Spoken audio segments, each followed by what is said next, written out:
Thrissur DCC മുൻ president Jose Vallur മർദ്ദിച്ചെന്ന് പരാതിപ്പെട്ട Congress നേതാവ് സജീവൻ കുര്യച്ചിയുടെ വീടിന് നേരെ ആക്രമണം. വീടിന്റെ ജനൽച്ചില്ലുകളും മുറ്റത്തെ ചെടിച്ചട്ടികളും അക്രമി സംഘം അടിച്ചു തകർത്തു. സംഭവസ്ഥലത്ത് നിന്ന് സൂരജ് സജി ചേരുന്നു. സൂരജ്, സംഭവം നടക്കുമ്പോൾ അദ്ദേഹം അവിടെ ഉണ്ടായിരുന്നോ? ഇന്നിതാ DC പ്രസിഡന്റ് രാജി വരുന്നു. K മുരളീധരന്റെ തോൽവിയോട് തുടങ്ങിയ അടി ഇനിയും തീരാൻ സാധ്യതയില്ലേ?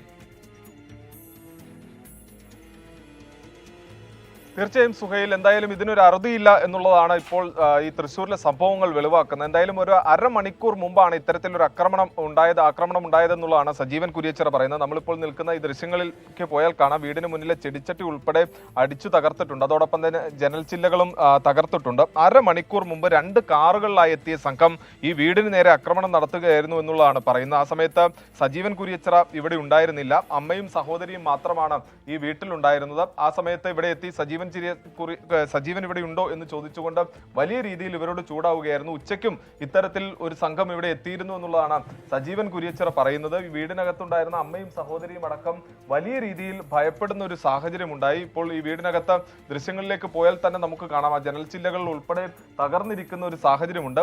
വലിയ രീതിയിൽ, അതായത് ഇവർ പറയുന്നത് ആ സമയത്ത് വലിയ രീതിയിൽ ഭയപ്പെട്ടു പോയി. ഉച്ചയ്ക്ക് ഇത്തരത്തിൽ ഈ സംഘം എത്തുന്ന സമയത്ത് ഈ കാര്യങ്ങൾ ചോദിച്ചിരുന്നു. പക്ഷേ ആ സമയത്ത് അവർ കാര്യങ്ങൾ പറയാതെ വീടിന് പുറത്തേക്ക്, അതായത് ഇവിടെ ഗേറ്റിന് മുന്നിൽ വാഹനം നിർത്തി പോവുകയായിരുന്നു. പക്ഷേ വൈകുന്നേരത്തോടു കൂടി, രാത്രിയോടുകൂടി ഇവിടെ ഈ സംഘം വീടിനകത്തേക്ക് എത്തുന്നു, വീടിന് മുന്നിൽ എത്തുന്നു. 2 കാറുകളിലായി എത്തിയ സംഘം ഈ വാഹനം അവിടെ നിർത്തിയ ശേഷമാണ് സജീവൻ കുര്യച്ചിറ ഉണ്ടോ എന്ന് ചോദിച്ച് ഈ വീടിന് അകത്തേക്ക് വരുന്നത്. ആ സമയത്ത് സജീവൻ, അനുമാനങ്ങൾ പലതുണ്ടാകും, എന്നാലും ശക്തമായ സൂചന, ഏതെങ്കിലും തരത്തിൽ ആരോപണം സജീവൻ കുര്യച്ചിറ ഇപ്പോൾ പറയുന്നുണ്ടോ? അത്തരത്തിൽ ആരോപണം ഉയർത്തുന്നുണ്ടോ? പോലീസ് നടപടി എന്തായി? കേസ് കൊടുത്തിട്ടുണ്ടോ?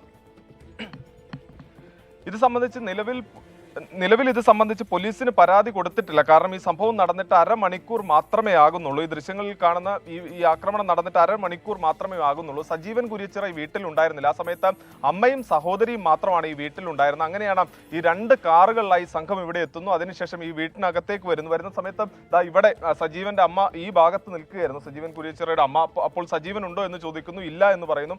ആ സമയത്താണ് ഈ കാണുന്ന ജനലിന്റെ ചില്ലടിച്ച് തകർക്കുന്നത്. പിന്നീട് ഈ വീട്ടുമുറ്റത്തുണ്ടായിരുന്ന ചെടിച്ചട്ടി അടക്കം തകർത്തു എന്നുള്ളതാണ് സജീവൻ കുര്യച്ചിറ പറയുന്നത്.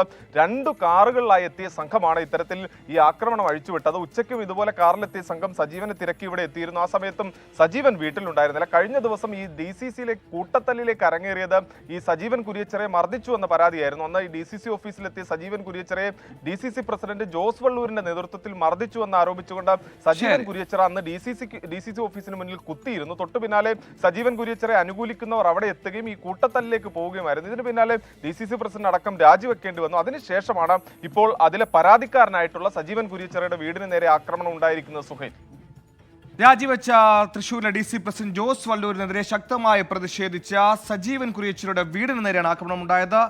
സൂരജ് സജിയാണ് വാർത്തയുടെ വിശദാംശങ്ങൾ നൽകിയത്.